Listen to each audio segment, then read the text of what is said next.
Hello friends, শেষ পর্যন্ত দেখে যাবেন সেই ধান ক্ষেত যেটা প্রথম দিন থেকে চাষ দেওয়া হচ্ছিলো, সেটা আমরা দেখিয়েছিলাম। ট্র্যাক্টরে চাষ দেওয়ার পরে ধান লাগানো হয়েছে, সেই ধানের চিত্রটা আপডেট দিচ্ছি আপনাদেরকে। দেখুন, সবুজে ভরে গেছে ধানের মাঠ।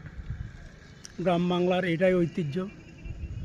সেই চিত্রটা আপনাদের সামনে আমি তুলে ধরছি, আশা করি ভালো লাগবে। ভালো লাগলে লাইক, কমেন্ট, শেয়ার করবেন। এই যে গাছ আস্তে আস্তে বড় হচ্ছে, সেই গাছ একদিন ধান হবে। জমি দেখাচ্ছি, কৃষি জমি দেখানো হচ্ছে। এই যে আমাদের একটা বড় চাষি ভাই এসছে এবং ধান ব্যবসাও করে। কৃষকদের অবস্থা বলুন, বৃষ্টিতে তো ক্ষতি হলো, প্রচুর ক্ষতি হয়ে গেছে। বন্যায়